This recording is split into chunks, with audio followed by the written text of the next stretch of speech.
대기업도 줄위기라. 애경그룹도 위험하다. 이 말이 사실일까요? 일단 말입니다. 현재까지 나와 있는 지표를 보면 지금 애경그룹은 굉장히 위험합니다. 애경그룹의 지주회사인 AK홀딩스 부채 현황을 보면요. 2024년 4조 원가량 됩니다. 부채 비율은 328.4%예요. 일반적으로 대기업이라고 하더라도요. 200%를 넘어서면 부채 위기다 이렇게 이야기합니다. 그런데 328.4%면 애경그룹은 그룹 전체가 위험하다 이렇게 봐도 여러분 틀린 말이 아니에요. 그 정도로 심각해지고 있습니다. 왜 이렇게 AK홀딩스 애경그룹의 지주회사의 부채 비율이 많은가? 과거부터 일단 많았어요. 2020년부터 장사가 안 됐잖아요. 장사가 안 되니까 어려워질 수밖에요.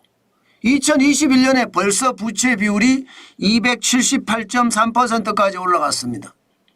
2023년에는요 294.6%까지 올라갔고요. 2023년에는 300%가 넘어섰습니다. 310.7%가 올라갔고요. 2024년에는 328.7%가 올라갔고요. 장난 아니잖아요. 제가 여러분들에게 말씀을 드렸죠. 통제 방역을 하면 자영업자들이 무너지고 그 다음에 중소기업이 무너지고 그 다음에 중견기업이 무너지고 그 다음에 대기업이 무너진다고 말씀을 드렸습니다. 그만큼 소비가 완전히 폭삭 망하니까 기업들이 줄줄이 무너질 거다. 그러나 기업의 규모가 클수록 그래도 돈을 빌릴 수 있는 힘이 있으니까 좀 더 오랫동안 버틸 수는 있지만 결국은 망할 거다. 예, 심각할 거다. 이렇게 말씀을 드렸는데 그게 현재로 다가온 겁니다. 애경그룹도 마찬가지 2020년부터요. 계열사 주식을 담보로 돈을 계속 빌렸어요. 돈을 안 빌릴 수가 없거든요. 아니 뭐 매출이 나야 되는데 매출은 떨어지고 영업이익은 더 많이 떨어지고 그러니 계열사 주식을 담보로 계속해서 돈을 빌릴 수밖에 없는 게 현실이었습니다. 게다가 말입니다. 최저임금은 최저임금대로 올랐죠. 주 52시간제는 주 52시간제대로 올랐죠. 그러니까 여러분 어떻게 됐겠습니까? 기본적으로는요.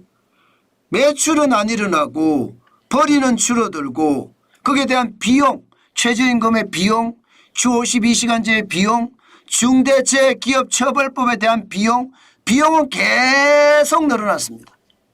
이러다가 무한항공에서 또 참사가 터졌잖아요.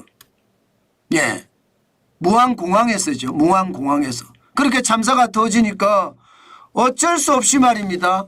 또 돈을 빌릴 수밖에 없었거든요. 예를 들어 말입니다. AK홀딩스 여기는요.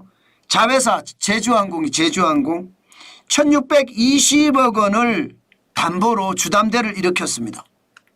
애경산업은 833억 원을 담보로 실제 돈을 빌렸고요. 주식을 주담대입니다. 애경케미칼은 500억 원을 빌렸습니다. 이것만 하더라도 여러분 AK홀딩스가 갖고 있는 부채가 3천억 원이 넘습니다. 어디 그뿐입니까? 중간 지주회사라고 하는 애경자산관리 역시 애경산업을 담보로 392억 원, 제주항공을 담보로 173억 원, AK홀딩스는 100억 원을 빌렸습니다. 이것도 담보대출입니다. 그러면 여러분 지금 애경그룹이 버텨나기가 쉽지 않겠죠? 매출이 좋으면 문제 없어요. 제가 계속 말씀드리잖아요. 경기가 좋으면 문제가 없는데 경기가 좋아질 리 없다고요. 왜? 최저임금은 여전히 높아요. 여전히 높고요. 주 52시간제는 여전히 난리예요.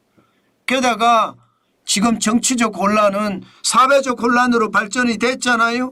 그러면서 말입니다. 지금 기업들이 망해도 경각심이 없습니다. 이제는 말입니다. 더 큰일이 생긴 거예요. 예. 중소기업이 망하는 거 그냥 우습게 넘어가는 거예요. 중견기업이 망하는 거 우습게 넘어가는. 심지어 애경그룹은 재계 62위잖아요. 재계 62위. 재계 62 기업이 지금 흔들흔들 하는데도 지금 정부는 감각이 없어요. 나라가 망하게 생겼는데 기업이 망한들 만들 지금 볼 여유가 있을까요? 없습니다. 그러니 애경그룹은요 어쩔 수 없이 자구책을 마련했습니다. 그 자구책이 뭐냐? 여러분, 애경그룹의 가장 핵심적인 계열사, 애경그룹의 탄생 배경이 된 계열사가 애경산업이거든요. 애경산업 팔겠다예요. 애경산업 팔겠다. 재계서열 62 애경그룹의 핵심 계열사인 애경산업 팔겠다. 지금 애경산업을 팔겠다 하면 애경산업은요 AK홀딩스에서 45.08%를 가지고 있고요. 애경자산관리가 18.05%를 가지고 있습니다. 많이 가지고 있죠. 예, 이것을 팔면 아무래도 돈이 생깁니다.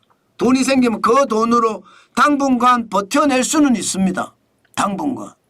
그렇지만 여러분 당분간 버텨낼 수는 있지만 계속해서 버텨낼 수 있을까? 그거는 미지수입니다. 왜냐고요? 애경산업이 굉장히 알짜 회사거든요. 지금 AK플라자나 제주항공이나 뭐 애경케미칼이나 사실 상황 별로 안 좋거든요. 지금 알짜가 애경산업밖에 없거든요. 실제 애경산업을 보면 말입니다. 매출액은 그래도 올라가요. 그래도. 영업이익은 그래도 납니다. 2020년에 5,881억 원의 매출에 영업이익은 224억 원이었습니다. 2023년에는 6,689억 원의 매출에 619억 원의 영업이익이 났습니다. 작년에도 마찬가지예요. 6,791억 원의 매출이 났고요. 영업이익은 458억 원이 났습니다. 알짜 기업이거든요. 제대로 된 알짜예요. 그런데 이 알짜 기업을 팔고 과연 애경그룹이 버텨낼 수 있을까요? AK플라자가 잘 되는 것도 아니고 여기에 제주항공이 뭐 엄청나게 잘 됐던 것도 아니고 사실은 괜찮았었는데 뭐 무안공항에서 참사가 터지고 나서부터는 고전을 겪고 있잖아요. 예, IM플러스 자산개발은 그렇게 큰 의미는 없고요. 애경케미칼이 그나마 지금 그룹을 보조하고 있는데 이것도 만만치 않습니다.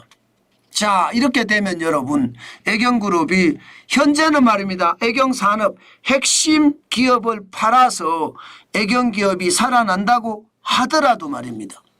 앞으로 이거 살아나기가 쉽지 않습니다. 지금처럼 저성장의 깊이가 자꾸 깊어지잖아요. 매출은 떨어지고 영업이익은 자꾸 빠지잖아요.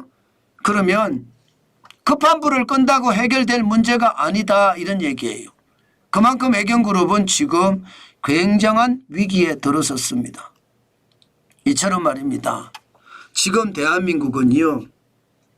코로나19의 위기 때부터 위기의 조짐이 계속 쌓여왔습니다.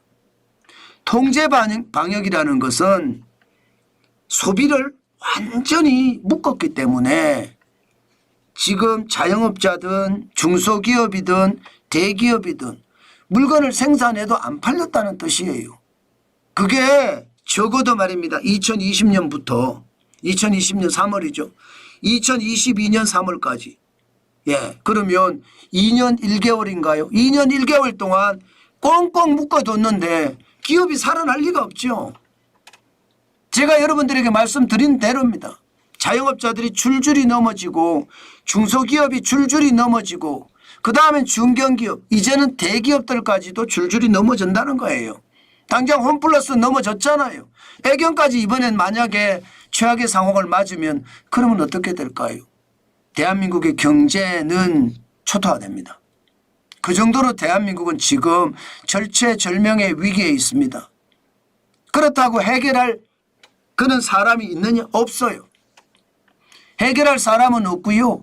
모두가 내가 대통령이 안 된다면 나라가 망해도 상관없어 이런 생각을 하고 있기 때문에 지금 대한민국은 누가 보더라도 폭삭 망할 가능성 굉장히 높습니다. 오죽했으면 여러분 국민들이 나라를 걱정할까요? 오죽했으면 해외에서 대한민국을 걱정할까요? 그 정도로 대한민국의 상황은요 최악의 시나리오를 써가고 있다. 이렇게 얘기해도 틀린 말이 아닙니다. 저는 그 정도로 진짜 심각하다. 저는 그렇게 봅니다. 참 충격적이죠. 저는 그게 앞으로도 더 충격적인 사태가 벌어질까 사실은 두렵습니다. 그렇지만 더 충격적인 사태가 벌어지겠죠. 왜 벌어질 거냐? 국가 지도자들이 내란을 부추기고 있으니까 당연히 그런 사태가 되겠죠. 그게 말입니다. 대한민국에게는 최악의 시나리오를 써가는 것이 아닐까 저는 그렇게도 생각을 합니다. 예, 제가 국군이라는 말씀을 몇 번 드렸는데 지금 대한민국의 상황이 그렇게 나쁜 상태로 가지 않을까 하는 두려움이 많습니다. 제발 정한진 TV를 보시는 분들만이더라도 예, 지금 이성을 찾아서 대한민국이 어디로 갈 것인지 고민을 해봐야 될 때가 아닐까 저는 그런 말씀 꼭 드리고 싶습니다.